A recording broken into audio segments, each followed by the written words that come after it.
মেয়েদের মুখে অবাঞ্ছিত বা অপ্রত্যাশিত লোম কেন হয়?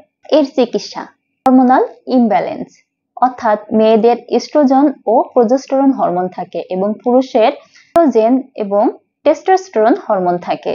যদি মেয়েদের এই এস্ট্রোজেন এবং প্রোজেস্টেরন হরমোন কমে গিয়ে অ্যান্ড্রোজেন এবং টেস্টোস্টেরন হরমোন বেড়ে যায়, সেক্ষেত্রে কিন্তু নারীদের মুখে অবাঞ্ছিত লোম হয়।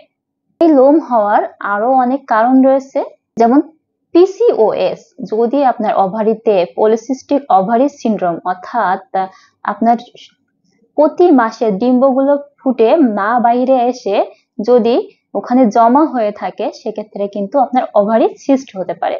এই ওভারিয়ান সিস্টের কারণেও কিন্তু এই মুখে অপ্রত্যাশিতভাবে লোম গজাতে পারে। এছাড়া এই বয়সে মেয়েরা অনেক বেশি পরিমাণ ফাস্ট ফুড, রিচ ফুড গ্রহণ করে, তারপরে আপনার শাকসবজি, ফলমূল পর্যাপ্ত পরিমাণে না খেয়ে তারা ফাস্ট ফুড, রিচ ফুড বেশি পরিমাণে খায়। এছাড়া অনিয়ন্ত্রিত জীবনযাপন করে, যেমন সকালবেলা ঘুম থেকে ওঠে না, এক্সারসাইজ করে না, পড়াশোনায় অনেক বেশি ব্যস্ত থাকার কারণে তারা কিন্তু খেলাধুলা কিংবা এক্সারসাইজের সাথে জড়িত থাকে না, যার কারণে তারা মোটা হয়ে যায়, তাদের ওবেসিটি দেখা দেয়।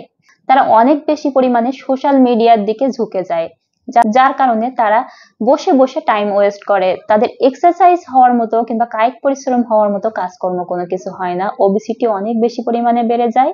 এছাড়া কন্ট্রাসেপটিভ পিল বা অনেক দিন ধরে যদি আপনি জন্ম নিয়ন্ত্রণ কোনো পদ্ধতি অর্থাৎ পিল কিংবা ইনজেকশন গ্রহণ করেন, সেক্ষেত্রে এর প্রভাবে, তারপরে আপনি এপিলেপসি বা মানসিক সমস্যার কারণে যদি দীর্ঘদিন ধরে মেডিসিন গ্রহণ করেন, সেক্ষেত্রেও কিন্তু আপনার এই মুখে অপ্রত্যাশিত লোম গজাতে পারে। এর ফলে মেয়েদের অনেক সময় বুকে, পিঠে অথবা ব্রেস্টে লোম গজাতে দেখা যায়। এছাড়া মেয়েদের কণ্ঠ পুরুষ কণ্ঠ হয়ে যায়, তাছাড়া অনিয়মিত মাসিক শুরু হয়, তাছাড়া মুখে একনি, পিম্পল কিংবা তৈলাক্ত ভাব হয়ে যায়।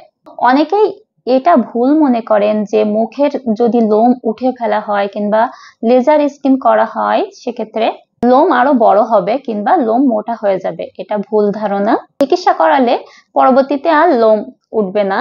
সেক্ষেত্রে আপনার মুখে যে লোমগুলো আছে, সে লোমগুলো কিন্তু চিকিৎসা করা হয় না। সে লোমগুলো যদি আপনি উঠিয়ে ফেলেন, সেক্ষেত্রে আপনার আর লোমগুলো গজাবে না।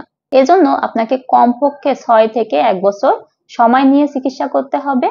ধৈর্য হারালে হবে না। যদি আপনি বারবার ধৈর্য হারিয়ে অন্য ডাক্তারের কাছে চলে যান, সেক্ষেত্রে কিন্তু আপনার এই সম্পূর্ণ চিকিৎসা হবে না, সেক্ষেত্রে আপনার এই লোম থেকে যাবে। যদি আপনি ধৈর্য ধরে চিকিৎসা নেন, তাহলে পরবর্তীতে আপনার যে ওভারিতে সিস্ট, ইরেগুলার পিরিয়ড, তারপরে আপনি যে বাচ্চা কনসিভ করতে সমস্যা, এ ধরনের সমস্যা থেকে মুক্তি পাবেন, আর মুখের লোম নতুন করে গজাবে না।